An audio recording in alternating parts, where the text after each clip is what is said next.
And we're back. Hey. Good morning, Dan. Good morning, everybody. Oh. All right. That was a little delay. I don't know what happened. Here's a little rusty. Are you there? There you go. Yes, I am. Okay. You know what? You know what happened? I had my YouTube going on one side, right? Yeah. I could hear myself. I'm like, what the heck? What's going on? So I'm sorry. Okay, we are rusty, definitely. It's been a while. Absolutely. It's been what, 7 months since our last show with last year, right? Yeah, absolutely. A lot has changed. A lot of things have happened in those 7 months. Exactly. And but we have a new show, a new format, right? A new time. This is Beyond the Breach. And here we talk about technology, we talk about Windows, we talk about Mac, we talk about Linux, we talk about news, we talk about everything that has to do with cybersecurity. And I'm here with my best friend, my colleague, my business partner, the Rock of Rhino. There we go. Andrew Somerton. Hey, Andrew, how are you doing? I'm good, buddy. How are you today? This is exciting. I'm happy to be back. You know what? It's a new time, new us. Like I said, so much has happened and so many things have changed over the last 7 months. We had a whirlwind time, and all good, all positive. But we've learned a lot in those 7 months as well, and we've grown, and we have lots to share with our audience and everybody here. So thanks so much. And I see all kinds of well wishes as well, which is amazing. I love to see all the people who've joined us already. Happy morning. Happy Friday, everybody. This is a morning show now. Cheers. So we're super full of energy. Let's have our coffees and let's go through some of the stuff. Andrew. Yeah. Lead us on to what we're going to talk about today and why we're going to talk about. Absolutely. So, you know, we're really excited. we're really excited to share with you, you know, obviously what's been happening in the world and what's going on. And you know what? Statistics are critical, and I'll go over those statistics with you in a little bit, and we'll talk about it in detail. But it's just about, you know, companies and being hacked and what are they doing and how they're being reactive and proactive and you know what they should be looking at and what people are just taking for granted. And this show really is about an eye opener and really talking about things that are going on. So, I mean, do you want me to share some of those statistics with you right now, Dan? Yeah, I'm putting the Word document on the screen for everybody to see. Beautiful. So statistics. I mean, I'll read this, guys, just so everybody knows. I mean, and this is a great way maybe to launch the show because it sheds some light on the incredible numbers that are happening out there. And they, you know, this is 2023, so this is all new statistics. So more than 22 billion corporate records were hacked in 2022. So 22 billion corporate records. So just imagine, you know, what it was entailed in that, what was lost, how much people and how many information is out there in the dark web. And then ransom attacks. So, you know, critical. A ransom attack, everybody out there knows, or if you don't, ransom attacks are a very, very scary thing to happen to a company, and they're happening every 2 seconds. Oh my God. Yeah, I mean, that is crazy. Put that in perspective, right? I mean, every 2 seconds, it's just unbelievable.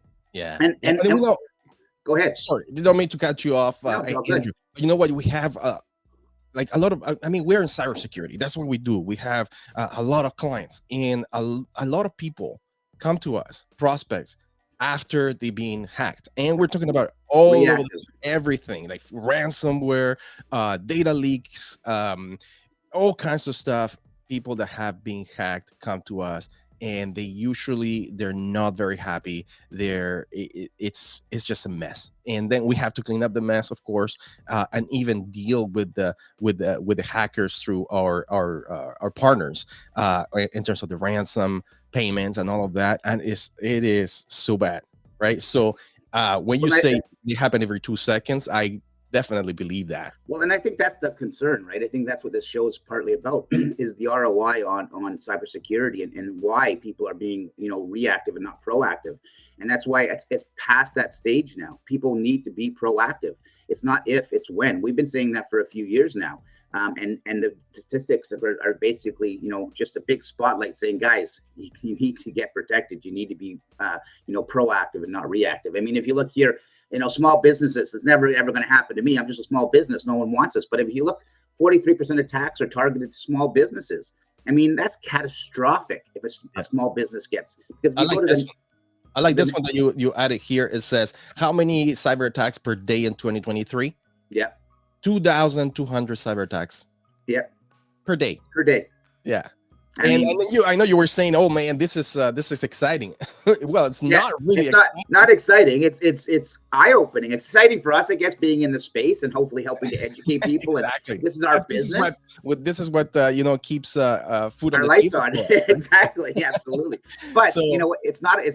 We joke and it's not a laughing matter. But at the end of the day, the reality of it's scary. And you know what?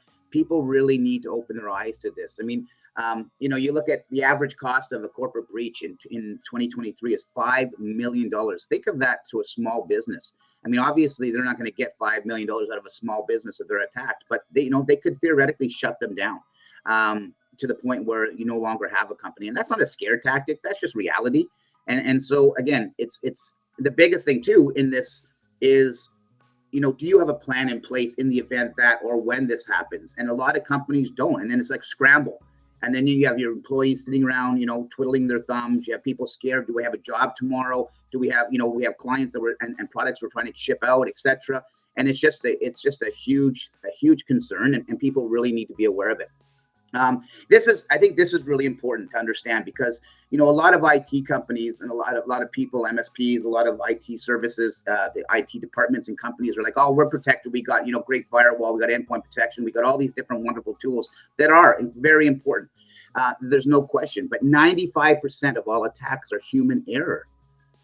So, that is a huge concern if you don't have the confidence or you haven't built the culture of cybersecurity in your business. And so that's another, crazy statistic. Yes.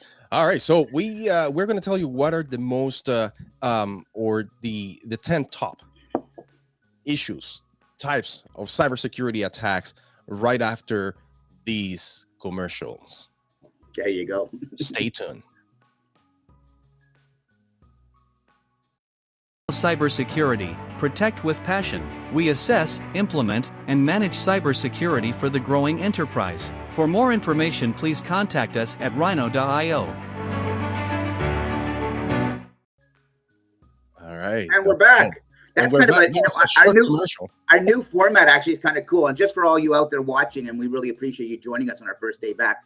This is actually condensed too. We used to do an hour, but because it's morning time, people are commuting, just getting in the office, getting your day started. It's only 30 minutes, so it's going to be condensed programming. We're going to have some highlight topics and highlight things that kind of takeaways from. And I hope you guys really enjoy it. Yes, absolutely. And somebody says in there, Diego says, "Love your background, Dan. What a cool motorcycle." I agree, Diego. Thanks, Diego. There you go. You can see it right here. This is my my office. I call it my office. Okay, so that's shed plus office, office. Us that live. If you live in the country, you know what I mean. You probably have an office or a shed outside of your building, and this is kind of like my man cave. You can see I have a server rack on this side, and then I have. It's like business over here, party on this side. Right? Like, yeah, the old mullet scenario. Oh, actually, I do have a mullet, like kind of sporting. But anyways, that's topic. But you know what, Dan? I love this because that's exactly the world we live in now, right? I mean, at the end of the day, people are working at home all the time, if not every day. At least probably 2 or 3 days a week. And so the fact that you have a office is kind of cool. Yeah, I was hoping to be somewhere else, right? This morning, but it didn't happen. Then that's okay, right? So I can still connect from the office here. And funny enough, I live in the country, but I get like 1 gigabyte, big gigabits per second on my internet. So I'm pretty steady here. The only thing about living in the country is that sometimes you get outages all the time. You get little outages, and I don't know why. But I do have a UPS. A pretty big UPS that's gonna take me it's gonna last me for an hour, and I do have a generator too, so if the power goes out, then I can just turn on my generator and keep working on cybersecurity, because that's what we do. All right, so top 10 types of cyber attacks. The first one, and I mean, this is kind of like over and over. It's like sometimes it's like beating a dead horse. Yeah, it seriously is, because it just happens all the time, is the phishing attacks. It remains the number one most common and successful method used by hackers to gain unauthorized access to computers and networks. Exactly. It's 91% actually, Dan, to that large targets. Actually, if you look at the statistics, 91% are phishing attacks. So that is crazy. Yeah, this is crazy. And we've been preaching this for the last how many years, Andrew? Then that's what I got. That's what I kind of said. Like, I mean, we did our other show for over a year, and we've been talking about it ongoing. And it's back to it's not going to happen to me, or it's we're protected, and it's not. It's about being proactive now, realizing that you need to put a budget in place for cybersecurity, and nothing's going to eliminate it 100%. If anybody out there tells you they can stop cyber attacks or cybersecurity, 100%, they're lying to you. I don't care what the organization is. But what you want to do is you want to mitigate risk. So you need to put the proper measures in place to mitigate that risk. That's the reality of it. And you know what? Phishing attacks, what's the most important thing about phishing attacks? What do you have to protect the most? Your network. Not really. Networks nowadays, they're protected up to a certain point. But these hackers, through phishing attacks, they get people to hack for them. I'm serious. Like, when you double click on the download, for example, you are helping the hacker get unauthorized access. Oh, I see what you're saying. Okay, so I misunderstood the story. Right. So that it is the network, but it's the human network. Human, right? exactly. The human component is super important in phishing attacks. And I have a meme here that I want to show you. Okay, so it says, I don't always think about cyber. Oh no, this one is not. Here it is. This one. It is. Next time you'll take cybersecurity awareness training seriously, and it's like the girl, like the girl with the fire on the background and stuff like that.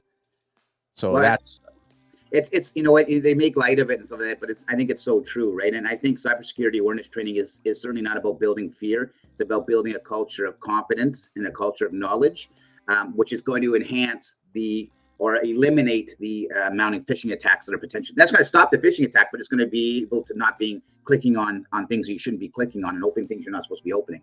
Exactly.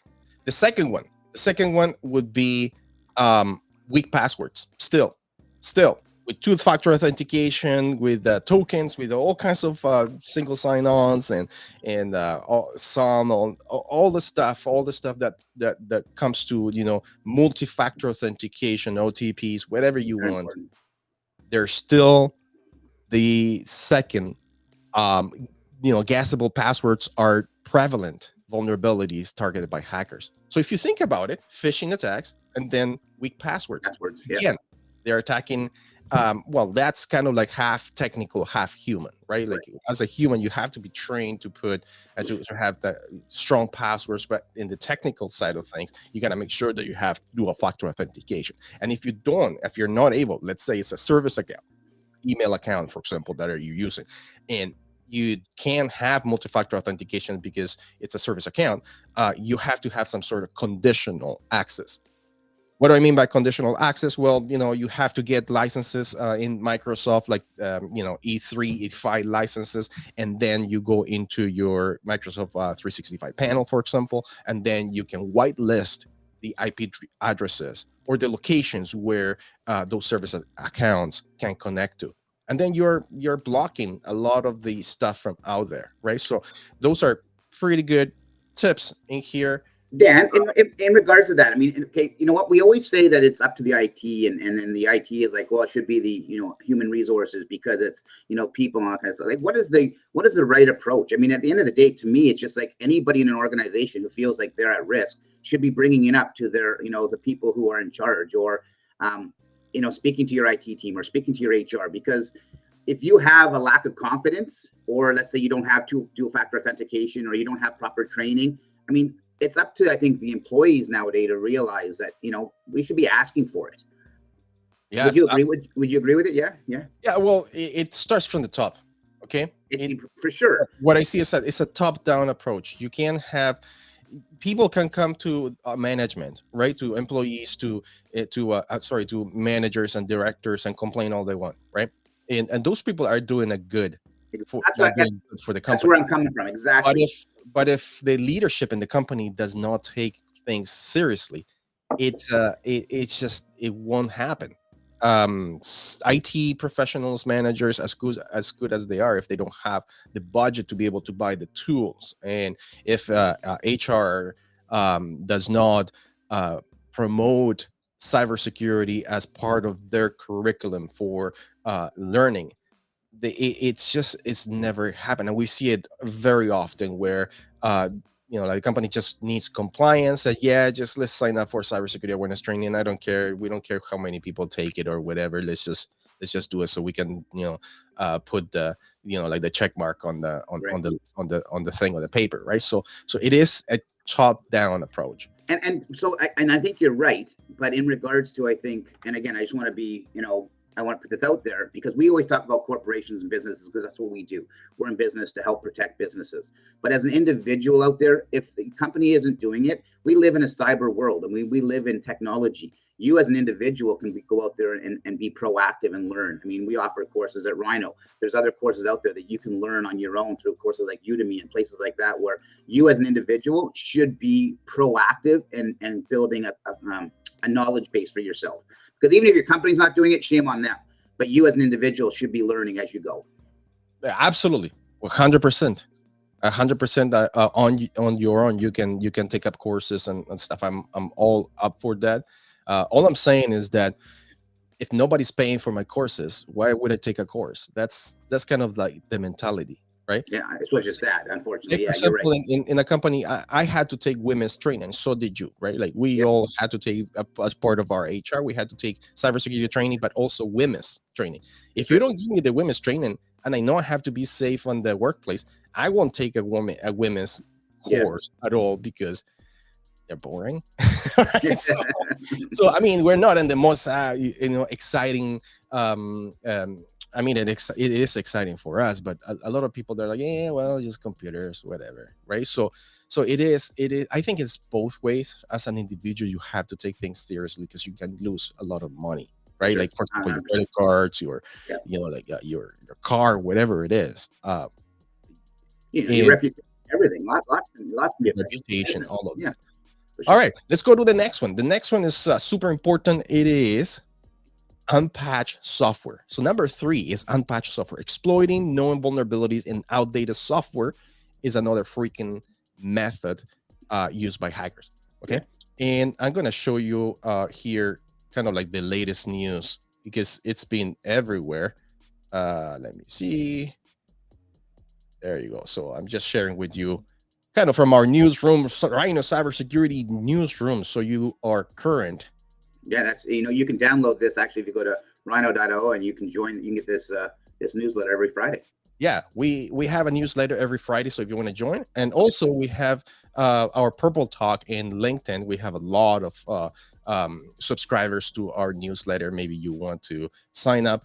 VMware release, so we're talking about VMware releases critical patch for remote code execution, right? So there's a lot of zero-day attacks, but then they get patched, and it doesn't go probably a week, 2 weeks without being patched. Okay, you have these things in the air, outside, in the wild, attacking people and stuff like that. You can't do anything about it because there's no patches available. But as soon as they're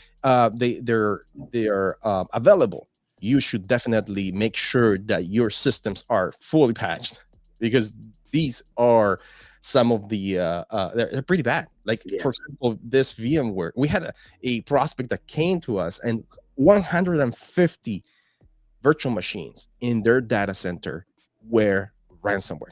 Yeah, the company stopped working, and they couldn't do anything, and it was a really bad ransom. It wasn't. I'm not gonna tell you which one it is, but it was a bad ransom, and it was just brutal.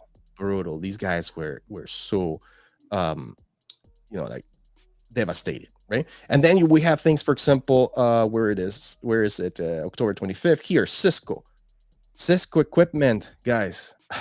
This one is kind of like, wow.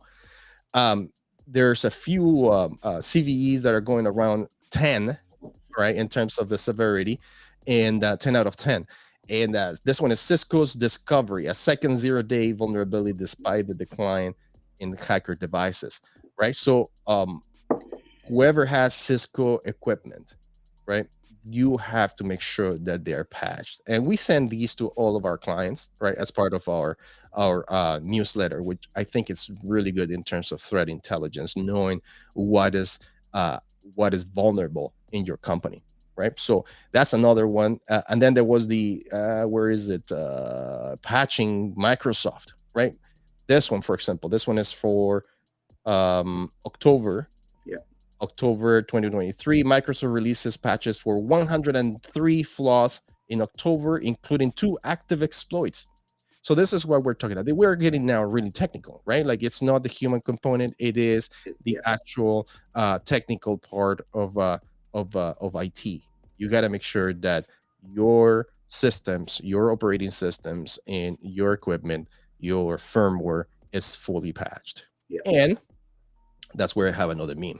And here it is. I don't always think about cybersecurity, but when I do, it's usually too late.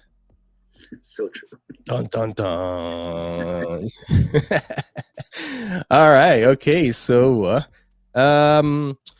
next, what do we have, Andrew? More commercials. All right. Let's go to another. We can go to another commercial. All right. Really short. I love this. Our sponsor is the best sponsor you can have in the world as a radio or podcast show. Let's go to the next. Work as an extension of your team. 24/7 managed detection and response. For more information, please contact us at rhino.io. All right, and we're back. Welcome back. That was short and sweet. I like it. No, I couldn't even. I wasn't gonna have a coffee and then maybe go for a smoke. I don't know, but it happened, right? Like there were like 10-second commercials. It's cool. It's okay. It's good. It's all good. Exactly. You know what? For a 30-minute podcast, we have to make them short and sweet. Exactly, and we don't have much time. All right, let's go back to the let's talk about the human component, right? Yeah.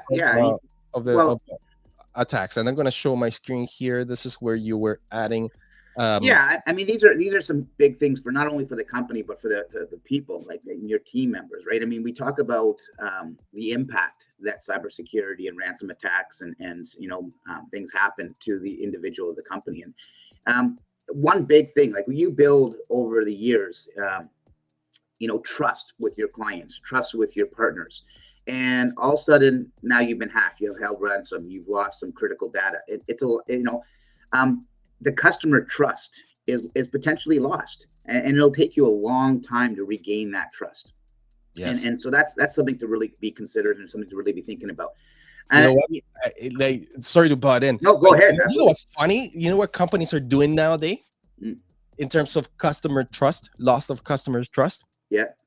So, I'm taking my master's degree in cybersecurity, and we have an enterprise cybersecurity class, and we're discussing kind of like what's going on in the world of cybersecurity and big companies. I'm talking about large companies. Sure. What they're doing is they're measuring, and this is so crazy. They're measuring how much data exposure, how much media exposure they get on hacks. Right. So some companies noticed that when they get hacked, there's a data leakage or whatever, they get more media exposure, therefore they get more clients after a hack. Isn't that, and that's such an odd thing statistically. If you actually go to number 2, it talks about negative media coverage. And I guess the way they're putting a spin on this is any media coverage is positive coverage because there's no such a thing as bad news, right? Like that's what they're saying. I don't personally agree with it. My opinion, if you ask me, I don't want, if I have very large organizations and companies and I house their information and I partner with them and I share all that critical information with a hacker because I wasn't protected or I wasn't safe or I wasn't secure or proactive. And again, back to what I said, you can never guarantee that, but to mitigate it. Morally wrong. Exactly. And I know that but it's financially right. That's the problem. So that's the big corporations putting a spin on it. I don't know. I don't agree with it. But that's the world that we live in, right? I know. People are greedy and big companies are greedy, and we all know that big corporations are greedy, right? But you know why I think they're doing that? Go ahead. I'm going to finish with. I'm going to add to it with number. Oh no, man! No, just bring it on, man. You want to? I was going to say, well, the reason they're saying that is because if you look at number 3, impact on stock prices, financial loss. So financial loss, you're going to look at the small to mid-sized companies, and there's no question. But if you're a big organization and you've been hacked and you get negative news, it could affect your stock prices. And if it does, so now they're going, wait a second, let's be proactive and say it's positive. So then they're not going to turn around and lose stock. I don't believe it. I don't buy it. That's me.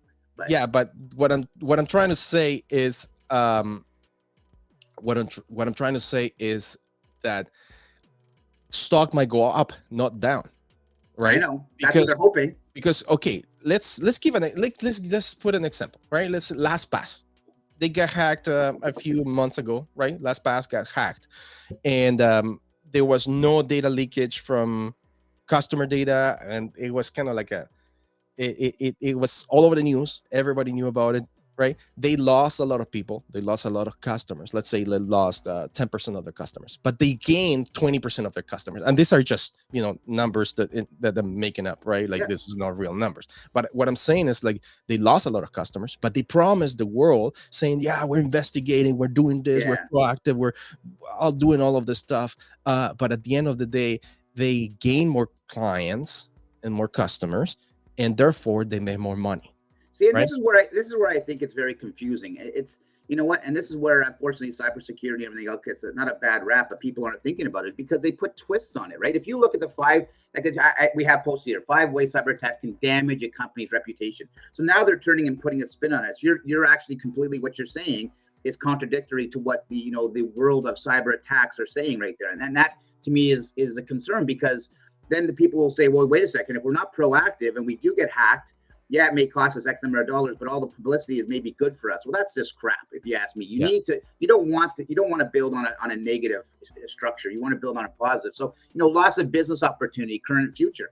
What you're saying, there's potentially more opportunities. So that's what's frustrating about the world out there and the media and everything being jammed at you, because no matter where you turn, the information you're searching for, you can find positive or negative. And this is something that we see, as I told you, it's not me. We're seeing it in our enterprise cybersecurity class that I'm doing in my master's degree, and people are just scratching their heads just like you are, right? Yeah, because it all comes down to dollars and cents at the end of the day. Morality is gone sideways, as you probably know. And I have another meme here. Okay, right? We're talking about data breaches. It says, I declare data breach. So for all of you fans of Michael Scott and The Office, this is funny. Okay, maybe not. But I know we're coming to an end, fairly soon, because it's only a 30-minute podcast, but. We talk about the impact, and that's the corporations putting a spin on it.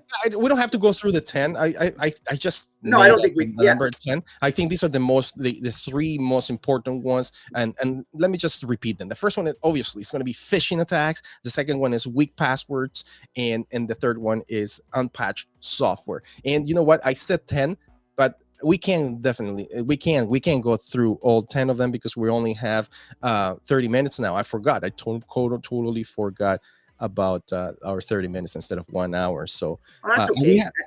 Just remember too, guys, when you're hacked, you ought to think of your employees, right, as well. Your employees lose confidence in the organization they're working for.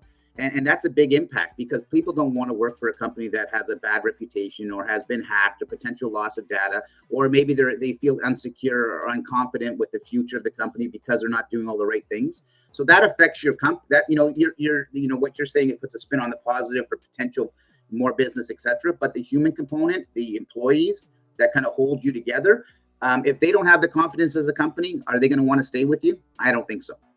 That's my opinion as well, but it's also one of the statistics. Maybe that's you, man. But I stay with LastPass because I thought that the hack wasn't that bad. They didn't lose customer data, so for sure, it just builds.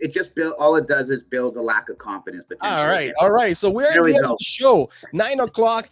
Guys, visit rhino.io, sign up for our newsletter, download the material, like all of our downloads. We have some really good books and guides. Go to LinkedIn, look for Purple Talk, and connect with us. We love to hear from you. Send us your questions and we'll address them next time. This is our first show, so bear with us. We're getting through it, and next week we'll have a great show for you. 8:30 in the morning Fridays. We'll review the news. We'll do some memes and stuff like that. Beautiful. I hope you have a fantastic weekend. And if you guys feel like reaching out to rhino.io at any time, don't hesitate. And there's lots of valuable information on our website. So rhino.io, go ahead. You can actually download our Defined Blueprint to Cybersecurity for Manufacturing. It's a free 62-page magazine that we've developed. And there's also, risk assessments, self-assessments for your organization, etc. So please feel free to visit. And if you want to reach out to one of us, we're always happy to meet with people. That's right. Thanks so much, guys. I really appreciate it. Welcome back, Dan. Welcome back, everybody. Thanks for joining us, everybody. See you next time.